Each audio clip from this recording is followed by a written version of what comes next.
Dulu, saat saya pergi ke pantai, saya pernah menemukan ini berserakan di antara pasir pantai. Saya pun bertanya-tanya, apakah ini?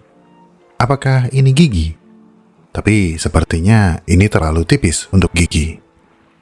Apakah ini cangkang? Tapi cangkang siapa? Setelah bertanya ke sana kemari dari forum ke forum, saya akhirnya tahu kalau ini ternyata adalah cangkang siput laut. Tapi setelah mendalami lebih dalam, ternyata yang saya sebut siput laut bukanlah siput laut. Karena jika siput laut dikelompokkan ke dalam kelas gastropoda, binatang pemilik cangkang ini meskipun terlihat seperti siput laut, tidak termasuk di dalam kelas gastropoda. Mereka adalah satu-satunya anggota filum moluska yang diketahui yang memiliki jaringan hidup yang terintegrasi di dalam lapisan luar cangkang mereka. Dan cangkang ini hanyalah satu dari rangkaian cangkang yang biasanya mereka miliki. Menariknya, keseluruhan cangkang ini memiliki banyak mata dan bertindak seperti mata menjemuk raksasa. Dengan kata lain, cangkang ini membantu penglihatan binatang ini. Plus, gigi mereka juga dilengkapi oleh lapisan biomineral yang menjadikannya gigi yang paling keras di seluruh kerajaan binatang. Ini adalah pemilik cangkang dan gigi istimewa tersebut. Chiton atau Chiton, anggota filum Mollusca dari kelas Polyplacovora.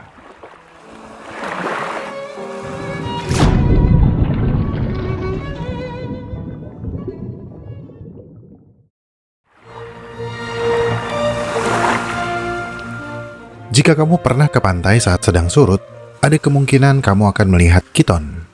Atau mungkin kamu pernah melihat tapi tidak menyadarinya. Chiton pada dasarnya adalah moluska pipih berbentuk oval yang merayap di bebatuan di lautan. Biasanya kita harus menyelam untuk melihat mereka. Tapi karena pergerakannya lamban, kita dapat melihat beberapa dari mereka tertinggal di bebatuan saat air laut menyusut. Mereka menempel di bebatuan karena mereka memiliki spesialisasi dalam mengikis alga dari bebatuan tersebut menggunakan radula, struktur mirip lidah yang dilengkapi dengan dua baris gerigi. Meskipun Chiton terlihat sangat sederhana, moluska ini memiliki sistem perlindungan dan adaptasi lain yang sangat canggih. Yang langsung terlihat oleh mata kita ketika kita memperhatikan Chiton adalah cangkang mereka. Chiton memiliki 8 lempengan cangkang pada punggungnya. Ini adalah ciri khas dari Polyplacovora. 8 lempengan ini sangat penting karena meningkatkan fleksibilitas Chiton secara signifikan. Lempengan terpisah memungkinkan mereka untuk menggulung diri menjadi bola, seperti terenggiling atau armadillo. Ini adalah sebuah respons perilaku yang vital untuk melindungi diri dari predator seperti burung atau kepiting, serta dari kekeringan saat terpapar udara dan angin di zona intertidal, karena setiap lempengan yang keras ini dapat mempertahankan kandungan air di dalamnya. Nah, cangkang ini juga bukan sembarang cangkang. Cakep! Selain keras, lapisan luar cangkang Chiton penuh dengan benjolan hitam yang setelah diperiksa lebih dekat, ternyata adalah mata yang sangat kecil. Mata ini dilengkapi dengan lensa pelindung dan sel pekat cahaya. Yang lebih mengejutkan, lensa mata ini terbuat dari bahan kalsium karbonat, bahan yang sama yang menjadi bahan penyusun cangkang mereka. Butiran-butiran kecil berisi mata ini tersebar tidak beraturan. Namun, butiran-butiran yang lebih besar biasanya terletak sejajar agar dapat mendeteksi cahaya dengan lebih baik. Tergantung spesies, jumlah mata pada cangkang Chiton sangat bervariasi, mulai dari ratusan butir hingga ribuan butir mata. Untuk kamu yang langsung menebak kalau mata ini adalah mata sederhana, tepat sekali. Ini adalah oceli, alias mata sederhana. Mata ini tidak sebaik mata kita yang dapat melihat kekurangan seseorang dalam sekejap. Mata Chiton hanya dapat membedakan terang dan gelap. Namun, baru-baru ini para peneliti yang meneliti spesies tertentu telah menunjukkan bahwa mata-mata ini benar-benar dapat melihat dan membentuk gambar lengkap, atau setidaknya seperti siluet pada retinanya. Dalam sebuah eksperimen, Chiton kemungkinan besar dapat mendeteksi predator hingga jarak 2 meter. Memberi mereka kesempatan untuk mengeraskan tubuh mereka dan menggulung untuk menghindari pemangsaan. Karena Chiton tidak dapat bergerak cepat, armor atau baju zirah kerasnya adalah harapan terakhir yang menjaga mereka tetap aman. Jadi, mata pada celah-celah dalam baju zirah mereka ini adalah sistem pertahanan tambahan yang memberikan peringatan dini. Dan keberadaan mata ini mendukung pergerakan mereka yang lamban dan membantu kinerja cangkang kerasnya. Selain cangkang bermata, karena gigi kiton terus-menerus mengikis batu, untuk mencegah gigi menjadi aus, gigi berbahan kalsium mereka telah berevolusi menjadi sesuatu yang jauh lebih kuat. Kiton memiliki gigi yang terbuat dari biomineral keras seperti logam magnetite. Satu spesies bahkan menggunakan logam yang hingga baru-baru ini hanya diperkirakan ditemukan di bebatuan, yaitu Santa Barbarite. Dan ini menjadikan kiton sebagai binatang yang memiliki gigi paling keras dan paling kaku yang pernah diketahui manusia. Gigi gerigi keras ini tersusun pada struktur mirip lidah yang disebut radula. Dari segi desain, gigi yang tertanam dalam radula cukup mirip dengan gigi manusia. Gigi ini tersusun atas dua bagian, yaitu stylus dan cusp. Stylus adalah bagian dalam yang lebih lembut dan fleksibel. Bentuknya panjang dan berongga, menghubungkan bagian atas gigi ke radula. Mirip dengan bagaimana akar gigi kita menempel pada rahang. Sementara cusp adalah bagian luar yang lebih keras. Bagian inilah yang digunakan kiton untuk mengikis alga dari bebatuan. Cusp ini mirip dengan bagian keras gigi kita yang kita gunakan untuk menghancurkan makanan. Namun, jika kita menggerus gigi kita di bebatuan, gigi kita akan cepat aus, karena enamel berbasis kalsium pada gigi kita terbilang lunak. Sementara cusp kiton terbuat dari magnetite, biomineral terkeras dan paling kaku yang diketahui yang dibuat oleh organisme. Menariknya, beberapa kiton bahkan memiliki lapisan yang lebih istimewa. Sebuah penelitian pada tahun 2021 yang meneliti kiton gambut membuktikan bahwa stylus mereka mengandung mineral langka yang disebut Santa Barbarite. Mineral ini sebelumnya hanya ditemukan dalam sejumlah kecil bebatuan, tapi kemudian ternyata juga ditemukan di dalam stylus kiton, bercampur dengan bahan yang lebih lunak dan fleksibel yang disebut kitin, yang biasanya menjadi bahan penyusun exoskeleton pada serangga. Para peneliti percaya campuran Santa Barbarite dan kitin ini membantu membuat stylus menjadi lebih kuat dan fleksibel, namun tetap ringan. Kombinasi yang sempurna untuk kehidupan mereka yang menggerogoti batuan. Meskipun gigi kiton sangat kuat, gigi gerigi ini tidak abadi. Pelan tapi pasti, gigi berbahan magnetite ini dapat menjadi aus, sehingga radula kiton harus terus-menerus menghasilkan gigi baru. Proses ini dapat terlihat ketika gigi-gigi yang baru muncul pada stylus tidak berwarna alias transparan, karena hanya terbuat dari protein dan kitin yang fleksibel. Namun, seiring bertambahnya usia, gigi gerigi ini berubah menjadi coklat kemerahan, lalu hitam. Perubahan warna ini adalah sebuah proses yang disebut mineralisasi, di mana partikel metal di gigi kiton diubah menjadi senyawa besi yang disebut ferrihydrite atau ferrihydrite. Kemudian, saat berkembang di daerah cusp, ferrihydrite diubah menjadi magnetite, dan gigi akan berubah warna menjadi hitam, yang menandakan kalau gigi tersebut telah mencapai kekerasan maksimum. Secara keseluruhan, kiton adalah contoh apik tentang bagaimana banyak organisme dapat beradaptasi dengan relung yang spesifik. Makhluk pipih yang sederhana ini sangat teradaptasi dengan cara hidup mereka yang mengikis batuan, sehingga mereka telah berevolusi untuk membuat mineral yang belum pernah dibuat oleh organisme sebelumnya. Ini benar-benar menunjukkan betapa luar biasanya adaptasi yang dilakukan oleh organisme di alam liar. Melihat bentuk dan perilaku kiton, mungkin ada yang bertanya, apakah kiton sama dengan abalone? Jawabannya adalah tidak. Meskipun nama mereka terdengar mirip, kiton dan abalone adalah dua jenis moluska yang berbeda. Keduanya memang termasuk dalam filum moluska atau binatang bertubuh lunak. Tapi ada beberapa perbedaan kunci di antara keduanya, terutama pada cangkang dan giginya. Jika kita bandingkan, kiton memiliki ciri khas 8 lempengan atau pelat cangkang yang tersusun tumpang tindih di punggungnya. Seperti yang sudah disebutkan sebelumnya, lempengan-lempengan ini memberikan fleksibilitas untuk menggulung diri sebagai pertahanan. Sementara abalone hanya memiliki cangkang tunggal berbentuk oval atau seperti daun telinga. Cangkang abalon biasanya memiliki serangkaian lubang kecil di sepanjang tepiannya yang berfungsi untuk pernapasan dan pembuangan limbah.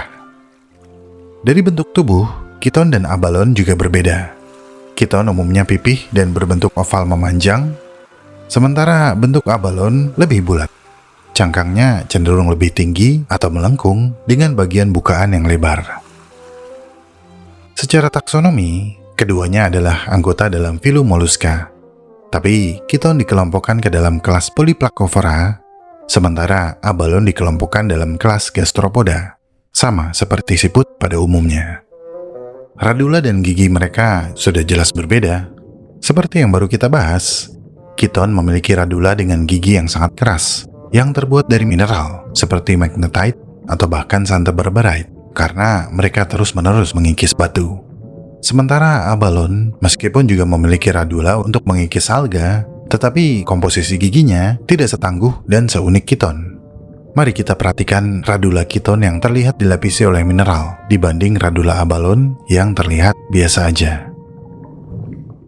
Jadi, meskipun keduanya adalah moluska laut yang hidup menempel pada batu dan memakan alga, mereka memiliki struktur tubuh yang sangat berbeda. Persamaannya adalah keduanya dapat kita makan. Tunggu dulu, kita bahas yang lain dulu.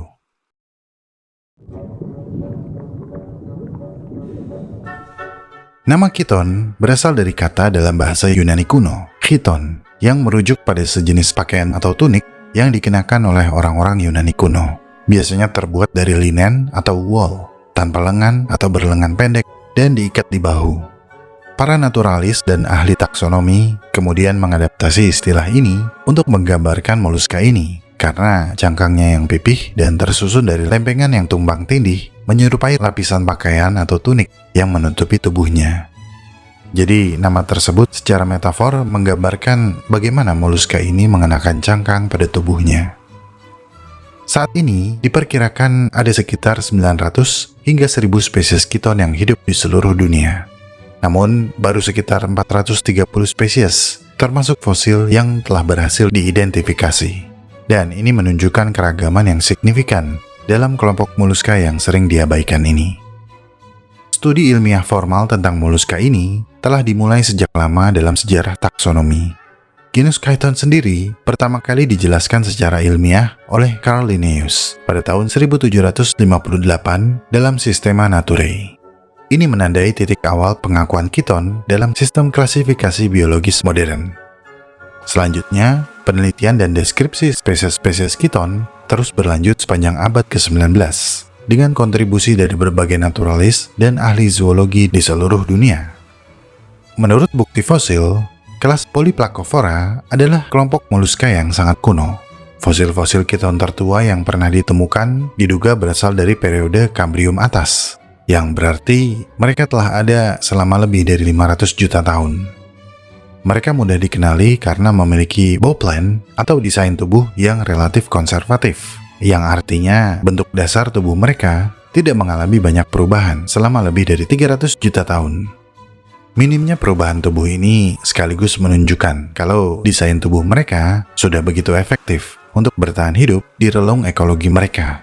Nah, salah satu fitur yang paling menarik dari evolusi kiton adalah sekumpulan mata yang terletak di cangkang mereka. Bukti fosil paling awal dari kumpulan mata ini berasal dari sekitar 400 juta tahun yang lalu, yaitu selama awal periode Devon. Namun, evolusi mata berlensa yang lebih advance atau lebih canggih pada subfamili kiton tertentu seperti Tonicinae dan Acanthoplorinae diperkirakan baru muncul selama periode Kapur atau Cretaceous, yaitu sekitar 150 hingga 100 juta tahun yang lalu. Sementara kumpulan mata pada spesies lain seperti Sizokiton incisus bahkan sudah berevolusi pada periode Jurassic atau sekitar 250 hingga 200 juta tahun yang lalu. Yang menarik dan mungkin mengejutkan adalah fakta bahwa kiton tertua yang memiliki mata baru mulai muncul dalam catatan fosil sekitar 25 juta tahun yang lalu. Ini berarti jika dibandingkan dengan banyak organisme lain, mata berlensa pada kiton termasuk evolusi yang relatif baru. Rentang waktu yang terpaut jauh antara keberadaan awal mereka dan evolusi mata yang kompleks ini cukup mengherankan dan membuat banyak peneliti bertanya, mengapa evolusi mata berlensa ini baru muncul belakangan? Kiton kemungkinan besar mengembangkan mata berlensa ini sebagai respons terhadap meningkatnya tekanan lingkungan. Pada awalnya, mereka tidak membutuhkan mata pada cangkangnya, karena lingkungan yang mereka huni bisa dibilang masih sepi, persaingan sedikit, dan minim predator. Namun lambat laun, karena satu dan lain hal, jumlah predator meningkat di daerah pesisir, dan hal tersebut menjadi pemicu bagi Kiton untuk mengembangkan organ sensor yang kemudian berkembang menjadi mata pada cangkangnya. Tujuan utama dari mata berlensa ini adalah agar mereka bisa melihat predator dan mempertahankan diri dari ancaman dimakan. Kemampuan untuk melihat predator dari kejauhan, meskipun hanya sejauh beberapa meter, akan memberi mereka waktu yang sangat berharga untuk mengeraskan diri atau menggulung tubuh. Ini adalah adaptasi kritis yang memungkinkan mereka meningkatkan peluang bertahan hidup di lingkungan pesisir yang penuh dengan pemangsa. Namun, meskipun Kiton adalah kelompok yang beradaptasi dengan baik dan tangguh, status konservasi mereka di alam liar sangat bervariasi, dan beberapa spesies bahkan belum dievaluasi secara spesifik oleh IUCN.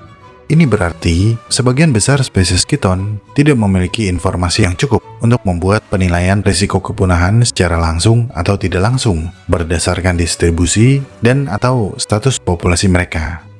Contohnya, Kiton tuberculatus atau Kiton hijau saat ini terdaftar sebagai not evaluated. Gaya hidup mereka yang menempel pada bebatuan membuat mereka sulit untuk ditemukan dan diteliti.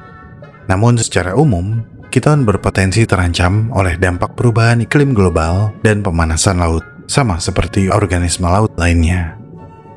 Polusi, perubahan suhu air, pengasaman laut, dan degradasi habitat pesisir berbatu adalah ancaman serius yang dapat mempengaruhi populasi Kiton di masa depan. Yang bisa mereka lakukan adalah makan sebanyak mungkin dan bereproduksi sesering mungkin.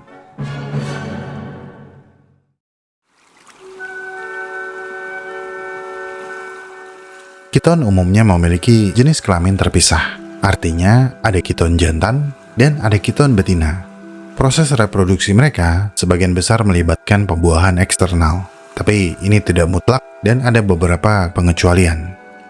Free spawning atau pelepasan gamet ke air adalah metode reproduksi yang paling umum, di mana Kiton jantan akan melepaskan sperma mereka ke dalam air dan Kiton betina akan melepaskan telur mereka.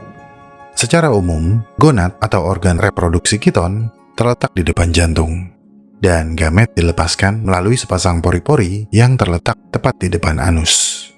Pembuahan kemudian terjadi di kolom air. Telur yang telah dibuahi akan berkembang menjadi larva trokofor yang berenang bebas.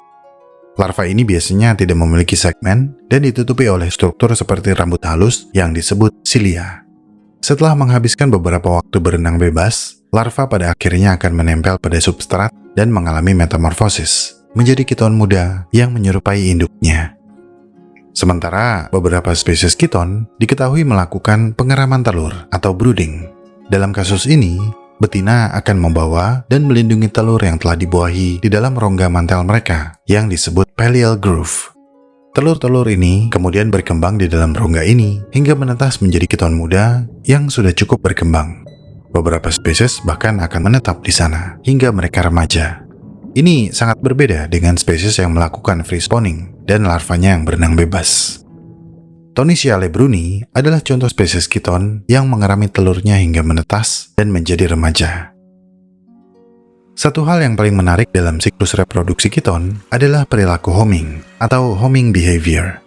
Dalam percakapan sehari-hari, kata mudik cukup tepat untuk menggambarkan perilaku pulang pada Kiton. Homing behavior atau perilaku mudik pada Kiton adalah fenomena di mana Kiton akan secara teratur kembali ke tempat peristirahatan mereka atau rumah mereka yang sama setelah melakukan perjalanan jauh mencari makan.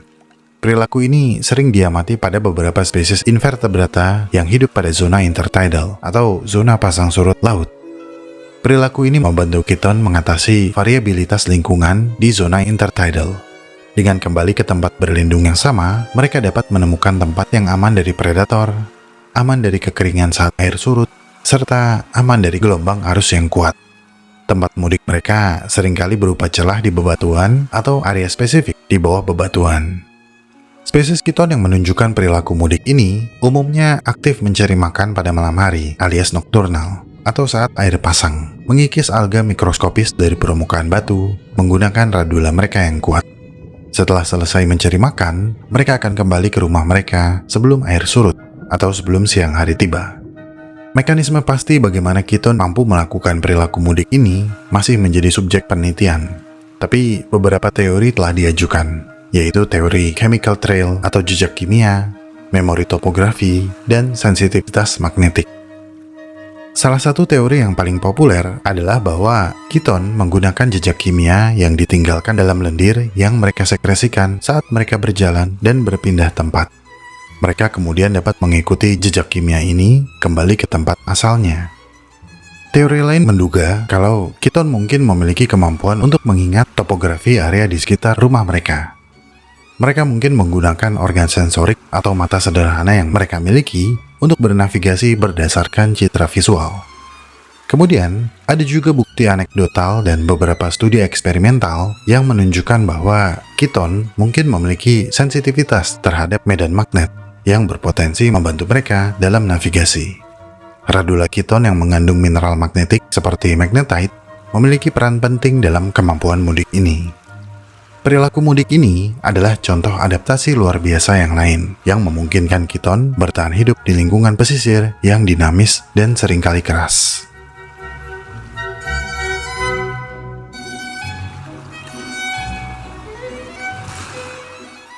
Meskipun ukurannya kecil dan sering luput dari perhatian, kiton memainkan peran penting dalam ekosistem pesisir, terutama di zona intertidal. Keberadaan kiton dalam sebuah habitat menjadi sebuah indikasi bagi kesehatan lingkungan. Beberapa spesies kiton sangat sensitif terhadap perubahan kondisi lingkungan dan kualitas air, sehingga beberapa spesies berpotensi digunakan sebagai bioindikator untuk memantau kesehatan ekosistem pesisir. Perubahan pada populasi kiton bisa mengindikasikan adanya masalah lingkungan. Mereka juga merupakan pemakan alga yang efisien, terus-menerus mengikis lapisan biofilm, alga mikroskopis, dan detritus organik dari permukaan batu. Dengan melakukan ini, mereka membantu menjaga keseimbangan populasi alga, mencegah pertumbuhan alga berlebih yang bisa menghambat pertumbuhan organisme lain, dan mengubah materi organik yang sulit diakses menjadi biomasa yang menunjang kesinambungan rantai makanan. Bicara tentang rantai makanan, kiton membantu mentransfer energi dari produsen primer seperti alga ke tingkat trofik yang lebih tinggi dalam rantai makanan. Karena lambat, kiton adalah sumber makanan yang mudah bagi predator yang lebih besar seperti burung camar, kepiting, bintang laut, ikan, dan bahkan beberapa jenis siput karnivora, serta manusia. Karena apa sih yang nggak kita makan? Tapi tunggu dulu, bukankah kiton itu ukurannya kecil? Udah gitu cangkangnya tebal pula. Emang bisa dimakan? Apa sih yang nggak kita makan? Memang, ada keragaman ukuran di antara ribuan spesies kiton. Beberapa kiton berukuran sangat kecil atau hanya sepanjang beberapa milimeter saat dewasa, seperti spesies dalam genus Leptochiton atau Hanlea, yang ukuran maksimalnya kurang dari 5 mm. Kalau yang ini sih memang kurang menggugah selera. Tapi coba lihat spesies kiton yang terbesar. Ini adalah Cryptochiton stellari, yang terkenal dengan nama gambut chiton. Nama gambut diberikan karena ukuran dan teksturnya yang mirip seperti sepatu boot karet. Tapi mereka juga punya nama lain, yaitu Wandering Meatloaf atau roti daging berjalan, karena penampilannya yang memang juga mirip meatloaf. Spesies ini dapat tumbuh hingga sepanjang 36 cm dan berat hingga lebih dari 2 kg. Mereka banyak ditemukan di Samudra Pasifik bagian utara, mulai dari California hingga Jepang. Di beberapa budaya tertentu, terutama di wilayah pesisir, warga lokal sering mengumpulkan mereka, menyisihkan cangkangnya, dan merebus atau menumisnya. Daging kiton katanya memiliki tekstur yang kenyal, mirip dengan abalone atau kerang yang dimasak terlalu lama. Rasanya bervariasi, tergantung spesies dan lokasi. Tapi seringkali digambarkan sebagai rasa laut yang ringan atau sedikit amis. Tapi selain dimakan, manusia mendapat manfaat lain dari kiton, yaitu teknologinya. Manusia senantiasa mencari inspirasi dari alam untuk mengembangkan teknologi baru. Dan Kiton adalah salah satu contoh yang luar biasa dalam hal ini. Mereka telah menginspirasi para ilmuwan di bidang biomaterial, khususnya dalam upaya menciptakan bahan yang fleksibel sekaligus protektif, seperti armor atau baju zirah. Para peneliti secara khusus mempelajari sisik-sisik pada girdle Kiton dan bagaimana sisik-sisik tersebut tersusun rapi di tubuh mereka. Begitu pula dengan cangkang mereka yang tersusun overlapping atau tumpang tindih, memberikan perlindungan yang luar biasa tanpa mengorbankan kelenturan tubuh. Bayangkan baju zirah kesatria zaman dulu yang terbuat dari lempengan logam. Mereka sangat kaku dan sulit bergerak. Tapi Kiton menyempurnakan prinsip ini. Dikombinasikan dengan material komposit alami, maka bioteknologi yang terinspirasi dari Kiton akan memberikan kekuatan, ketahanan, sekaligus fleksibilitas yang dibutuhkan. Aplikasi potensial dalam teknologi Kiton mencakup baju zirah dan perlengkapan militer, perlengkapan olahraga, soft robotics, dan lapisan pelindung pada kendaraan, bangunan, atau infrastruktur yang membutuhkan kombinasi kekuatan dan kemampuan untuk menyerap guncangan atau adaptasi pada perubahan bentuk. Siapa yang sangka ada begitu banyak manfaat yang didapat hanya dengan memperhatikan organisme bertubuh lunak dengan armor alami yang kerjaan hari-harinya merayap menggerogoti bebatuan. Mereka adalah alasan lain mengapa kita harus menjaga laut, agar mereka tidak punah sebelum seluruh kerabatnya kita identifikasi.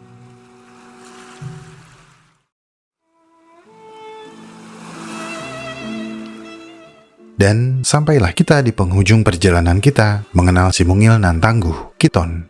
Dari 8 lempengan cangkangnya yang unik, sampai adaptasinya yang luar biasa, organisme yang terlihat sederhana ini ternyata punya banyak cerita menarik. Dari Kiton, kita belajar tentang adaptasi dan ketangguhan. Ketika ombak menerjang keras, ketika predator mengincar dari atas, Kiton tidak lari. Sebaliknya, mereka menempel erat di bebatuan, seolah tak peduli dengan segala macam ancaman.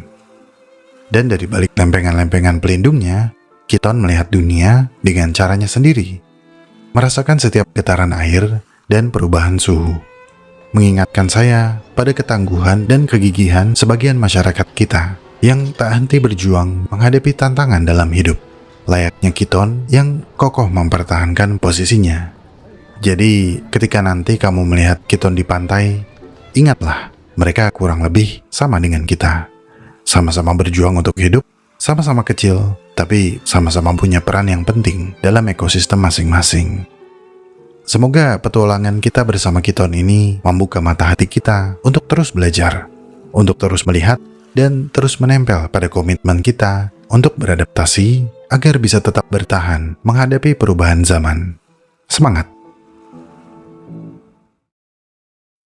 Pendanaan alam semenit sebagian berasal dari dukungan para donatur di Saweria, Siput Coffee, Adolf Hitler, Zisfile, We Can Do It Kompak Selalu, Aloisa Arbiter, Aloisa Hobi Getter, Aloisa Digetter, Bismillah tahun ini punya rumah, pendengar setia alam semenit, Monyet Suka Menambung, Ferry Guru Lampung, Farez, Awan Hitam, Yogi Sayang Alia, Ulang Nawung, Zaid Ziad Zaidan, Gitu Aja Kok Repot, Shita, Tenhi Koven, Disuruh Soso Bikin Ginian, Sal Ayu Makan Lapar Love You, Wardah Kilwah, Alhamdulillah Masuk Semagawi, I Love You Mas Alam, Beza Sofia Zara, Apotek Taman Seribu Lampu, Kim Yong Yut, Kuluk-Kuluk, Ikon Tolak Angin, Ampuh Permadi, Samuan. Bang, ini buat ngopi dari Hamtachi. Ini buat gorengannya juga bang. Hamtachi Pet House and Farm, Hamtachi Hamster Tangerang Cikupa, Bobobom, Bahas Awal Dong Bang, Facebook Dul Flapset, Barama Junun, Precision, Chandra Salai dan Juragan Muntois, Nanulium, Ananda Auliano, at Nanulium, Ricky, Muzi E-nya 3, Wetri, Toko de Linggu Karanggupito, MNJ Pare-Pare, Moga bisa mulangin Fainon Amin, Yanto Libe Ivana, Sekte Arapua, Shopee Sekte Arapua,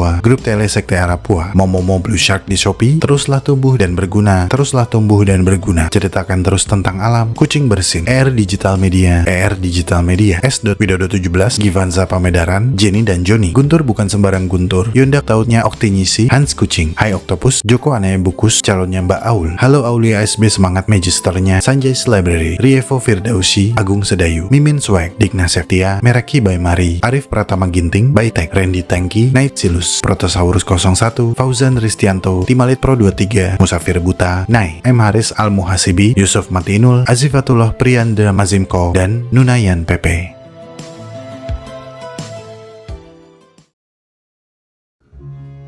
Terima kasih telah menonton sampai menit ini.